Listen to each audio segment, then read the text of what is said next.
Bad Barbie. Bad Barbie, bad Barbie, those are naughty thoughts. Hi, everybody, and welcome to the show. Hi. So a lot of people were sending me a link to this article. It's Tim Pool. A lot of people call him Timmy Hot Tubs. Some people call him Tim Tom Jacuzzi. All these names that are very disrespectful to one of our finest newsmen, Timothy Pool. And, I'm fascinated with Tim Pool and his channel that so many people follow this bizarre channel. And this Daily Beast article that's kind of going around to make, people are it's kind of a viral thing, it's pretty funny. It's almost like a light, goofy Coen Brothers story. If the Coen Brothers were to make a kind of light, not very violent, silly, goofy comedy about misinformation on YouTube, this would be a perfect place to start. So basically, one of Tim Pool's associates is claiming that he held her cat hostage, and because for some business reason held her cat hostage, and the police had to basically go and try to get the cat, or the police were called to get the cat, but then they said send it to a shelter, and then the cat ended up with it. But what's really interesting about this article is just that this is obviously how things go behind the scenes of Tim Pool's channel. And I make fun of Tim Pool because his ideas are ridiculous. His churning of ideas. The way he churns ideas is pretty ridiculous.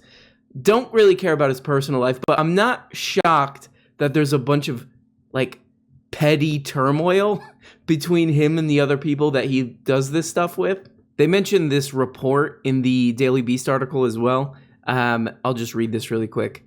A handful of right-wing, quote, super spreaders on social media were responsible for the bulk of election misinformation in the run-up to the Capitol attack, according to a new study that also sheds light on the staggering reach of falsehoods pushed by Donald Trump.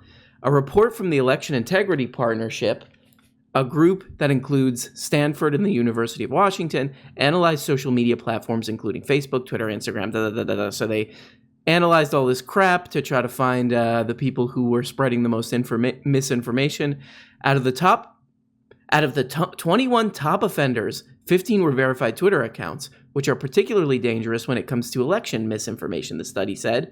The repeat spreaders responsible for the most widely spread misinformation included Eric Trump, Donald Trump, Donaldo Trump Jr., and influencers like James O'Keefe, Tim Pool, and some other idiots. So it's not totally shocking that a business based on misinforming Mimas and Peepaws has some internal social struggle inside of it, considering that the whole thing is kind of antisocial. Let's trick the elderly for money. I feel like there's going to be some problems inside that business. So who knows this is true? I mean, the one thing we know for sure is that this is just a bunch of people who basically can't function in a society. Sorry to say that, but that's the vibe that I'm getting from this. Cannot function socially.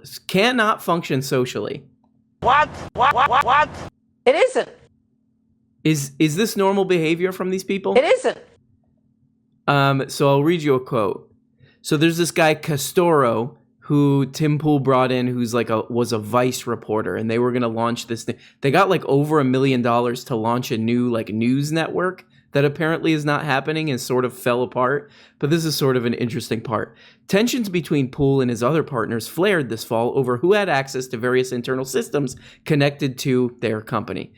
Castoro and Molly took the unusual step of investigating Pool themselves, with Castoro claiming he found evidence that Pool was involved in unsavory internet schemes. I mean, his YouTube channel is an unsavory internet scheme. So there you go. Case closed.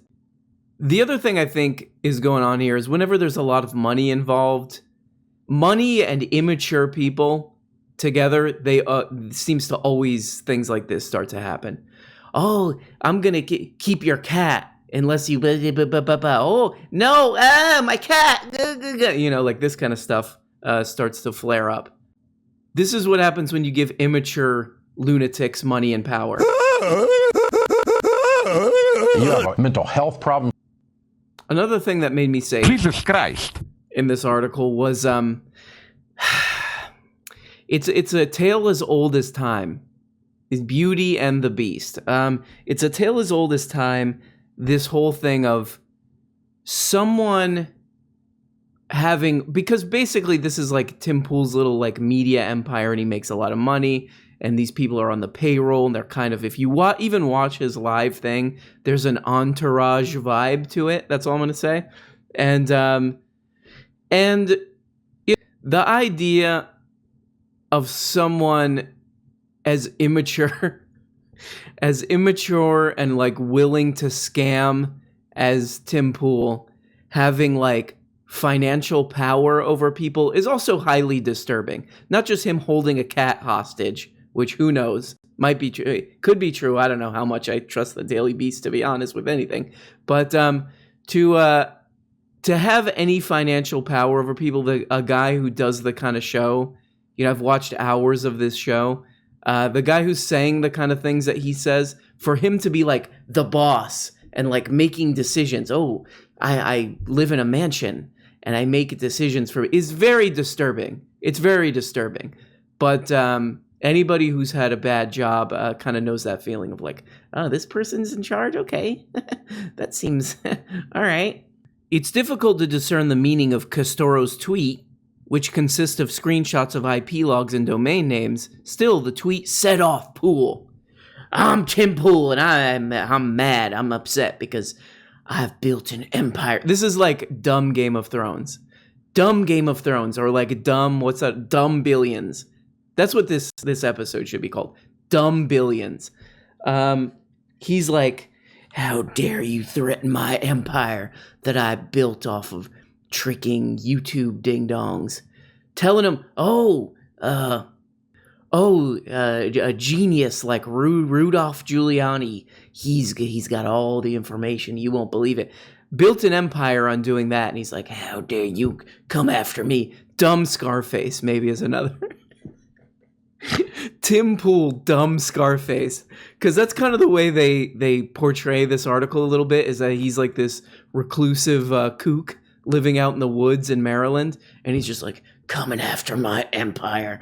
But instead of a you know, like that giant gun that Al Pacino has in Scarface, he'd be like, I don't know, what would he be doing? He'd be like throwing skateboards at people, throwing skateboards and beanies at people. Dumb Scarface. Quote, Rocco is posting insane shit and private details, unquote, Pool wrote in a text message to Molly. That's one of his partners. As the riot began, they're talking about the Capitol riot thing, Pool demanded in a voicemail that Molly return to his home in Maryland immediately. Imagine Tim Pool being your boss. Get back here. I need to tell old people on YouTube that a brown person is good. I need to tell old people on YouTube that there's a bunch of brown people coming to get them in their suburban Iowa neighborhood. But I gotta say, I love the idea of this being this tumultuous background activity going on behind the scenes of a guy who turns on a webcam and like reads dumb articles from like, you know, Gateway Pundit or whatever these absurd sites are, and he's like, yeah, this seems correct. Look, there or some video from Project Veritas, Tim Heidecker's Project Veritas. But behind the scenes, it's like, this is serious business. We're involved in a tumultuous drama over this crap. It's kind of hilarious. You gotta admit it. I built an empire, getting on my. And by the way, this guy has like the worst webcam. Tim Pool, he's a millionaire from this crap, and you can't upgrade to 360p on that webcam. Tim can't get a better webcam. All the money in the world can't. You know, get one of those Elgato streaming things. This guy could have like a 4K stream, but he's like, no, I'll stick with the 240p.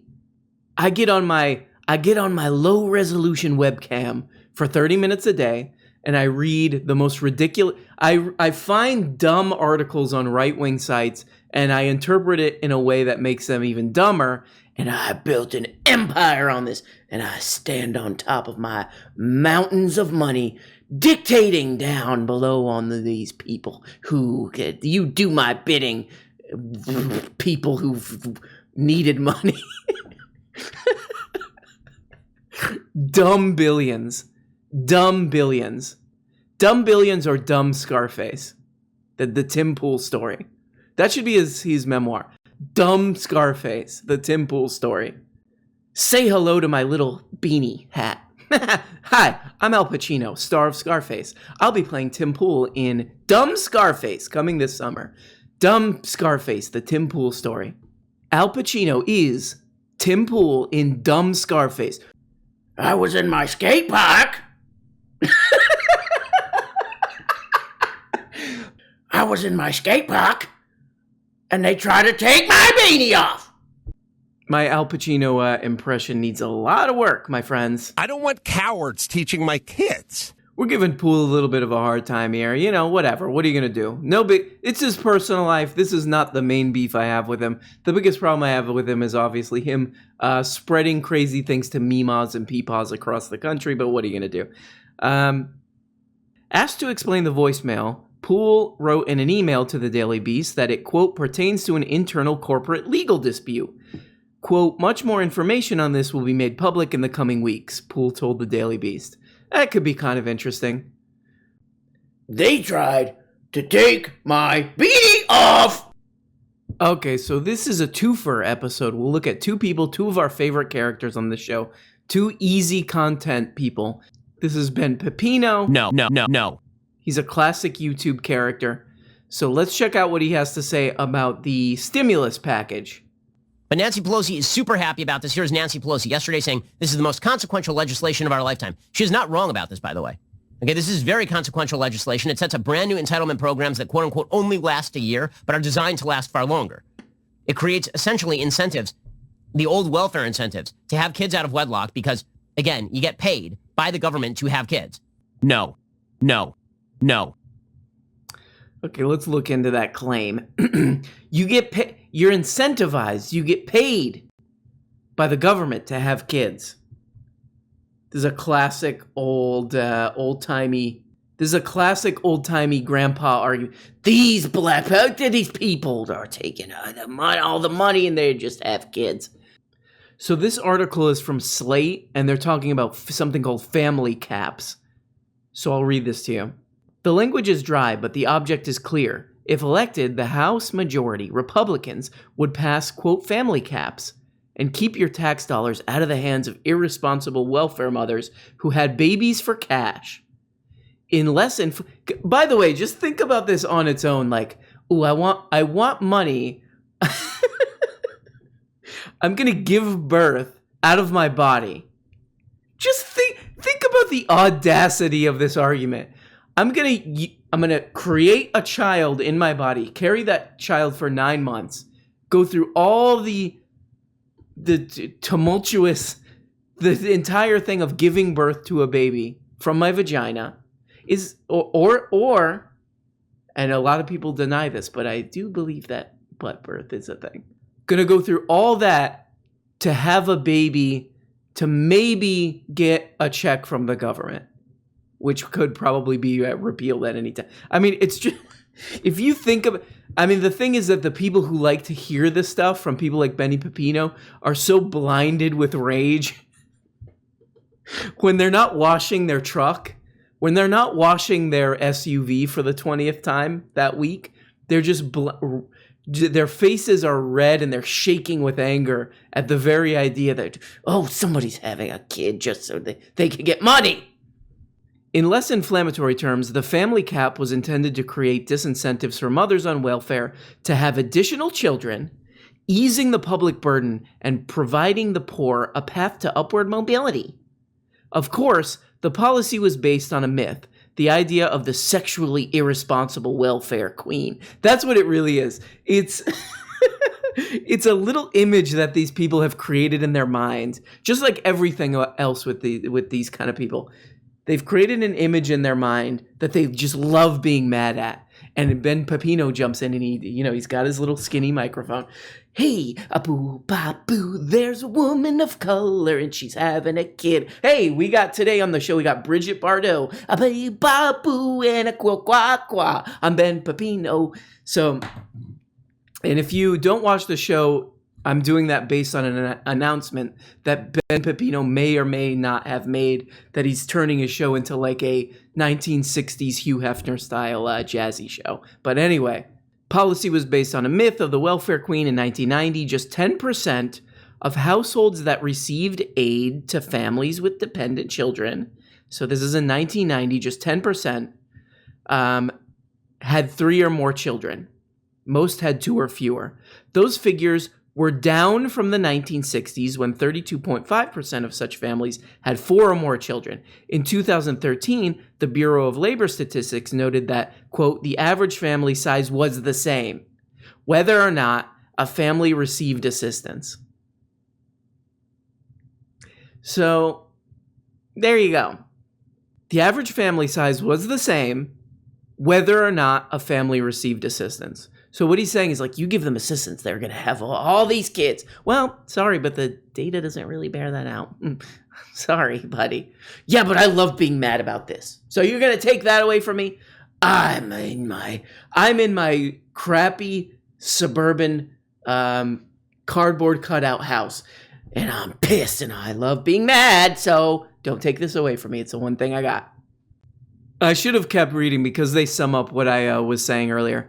Moreover, the notion of family caps presupposes that welfare... So family caps is basically they took Ben Pepino's twisted, kook, weirdo in an overpriced studio logic, and they put it into law, and it didn't work. And here's why. Moreover, the notion of family caps presupposes that welfare recipients are somehow gaming their reproductive choices in order to gain the maximum return. It's an absurd idea, as few people of any income level have the necessary time or sophistication to make that kind of calculation, which hinges on a web. Imagine somebody sitting there like going through all these like legal documents. So if I get knocked up, I can gain a maximum of $120 per month. Okay, yeah, let's do it. Let's have a kid. And it's even harder to believe that anyone who did would go through the challenge of pregnancy and childbirth for $40 or $50 more per month. Oh my God. It's literally just, we all kind of know his, these guys, especially Ben Pepino, is just like the 20 Minutes Hate or whatever, his channel. But this is like, he's taken old school stuff, like Reagan era stuff. He's like, let's just do this again, because this will get you idiots all riled up. And he goes on with this beautiful, what would you call it, a monologue? He's a monologist, right? Ben, that's if you got his business card, it would say Benny Pepino, monologist, right? Not only do you get paid by the government to have kids, there are no restrictions with regard to having a job or not having a job. There are no work requirements. There's nothing that encourages marriage anywhere in there. Does he really want... So Mr. Small Government here wants there to be a bill from the government that says, get married. You have to get married. You have to get... The You Have to Get Married Act of 2021. We're now mandating that you all get married. Oh, but nobody likes me. No one wants to make love to me. No one wants to even hold hands with me, much less make out with me, much less get married to me. What am I supposed to do? You better do it or you're going to jail, you little shit. What's funny about this, I love this guy Pepino, because he's like, I love the idea that there are people like poor people in Kentucky watching this, and they're like, Benny Pepino's looking out for me. Because I found this old video from March where he was totally in support of the $2 trillion stimulus thing, which really helped out Wall Street a lot. Really helped out real people? Not a little bit. Helped out Wall Street a lot. He liked that one. The new one seems to help people more. Give them $1,400. Give them $300 extra in their unemployment if they get fired. By the way, if you have kids, you get some money, which we already talked about. But he liked the Wall Street one a lot. doesn't so much like the real people getting money one. By the way, real people who we've discovered during the pandemic, very important.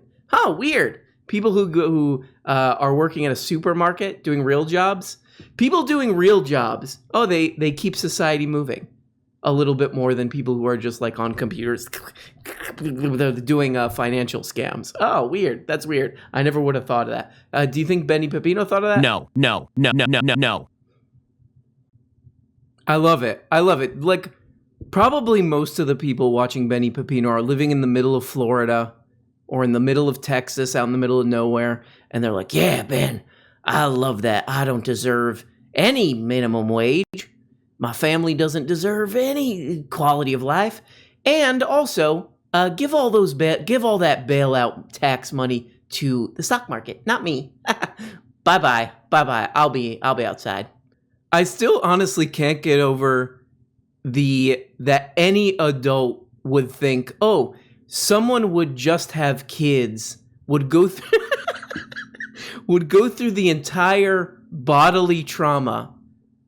Ask any woman, the ordeal of pooping out a little, what we call a wrinkly mango. That's what we call babies on this channel. A little rotten mango of a baby to get like an extra $100 a month.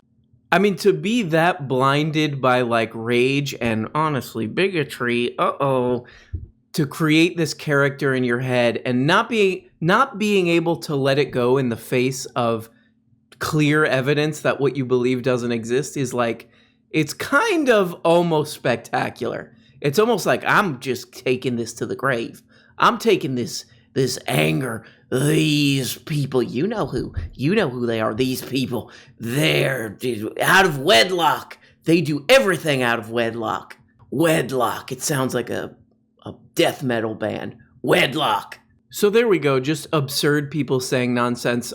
There's a really interesting Matt Taibbi article about the first bailout that he's talking about that he liked because it didn't go to actual people. He likes when money funnels up. Like any money that goes to, people, especially poor people who were really affected by the pandemic. No, don't give them any money. Certain people could really use that money. No. Money getting into the hands of actual people to help them from getting evicted. Doesn't like that. Money funneling up to the stock market. Oh, then yes. We love that. Because they're doing really great work there. So there's a really interesting article Matt Taibbi did. I'll put a link in the thing. Go. Oh, and before I go, Monday, 15, year of our Lord. It's March 15th, right? Monday, March 15th, year of our Lord. I'm going to try live streaming, and who knows what'll happen. Maybe we'll make something interesting together. You can get on there, say something interesting to me, or you could just tell me to shut up. Hey, zip your stupid trap, you little pale weirdo. You could say something like that. You could tell me shut up. You could say, hey, flushing toilets, and then hang up or whatever. Can you hang up on Discord? I don't even know. This is what I'm 80 years old. I don't know how any of this crap works. So I'll see you guys on Monday, the 15th. 8 p.m. Central Standard Time. I'll put a link in the I'll put a link in the description. And flushing toilets. Flushing toilets. Bye-bye. Bye. And I don't want cowards teaching my kids. Hey everybody, and thanks so much for watching this video. Like all the other YouTube and podcast perverts, I now have a Patreon. Here you can get daily access to the audio-only feed. And every week on this Patreon, I'm uploading 2 Patreon-exclusive shows. They're like real shows, more produced, more edited. One of them is a behind-the-scenes show where I reveal all the secrets and YouTube scams that I'm doing. And the other one, I just reveal my innermost dark, cringe secrets, as well as deep dive video essays and more. And at the top level, you can even become a producer of the show and get your name handwritten, hand art, hand-drawn at the end of every episode. So if that's something that you are interested in, check it out. On Patreon. I'll put a link in the, what is the thing called? In the description, I guess. So thank you so much, even if you don't. Thanks for watching this video. I know it's hard to get through these things, but I appreciate you. This show would be absolute garbage without the producers. Elias Christo, the guy from the hamburger train. Cece LeBlanc, Nez, Interlinks, Victor Sonny Duran, Kyle High Level Ideas. Hopper, Albert Ellers Ood, Kitty Hooch. Hi, I'm Kitty Hooch. Abby, I don't want cowards teaching my kid green. Tristan Dominic Guzman. Jane Spade. Jessica, a lot of problems stepping off. King Friday. Laura Campbell. Rajawa. Nefatsu Gustav Van Betten. Camilla. Young Slampy. Brian Hernandez. CS. Hey, is that CS? I don't know. Oh wait, yeah, it is CS. Okay, great. Thugs and Kisses denigrates your dude. He's denigrating that dude. Blistered Thumb. Bree Gutierrez. Pixels Green. Green. Old Man Shia. And our favorite name so far, Hard Farter. I hope you're okay, Hard Farter. That sounds The muscular class. like a problem, to be honest. And a very special thanks to Mr. Quarth, Micah G, Mort Calypso, Roberto Vera. Who's that? What? Oh, it's Carl Hochmuth, or Hochmuth. I don't know, Carl, tell me how to say it. Love you! Terza. And don't cancel me for, I'm just reading a name, okay? Tardmaster.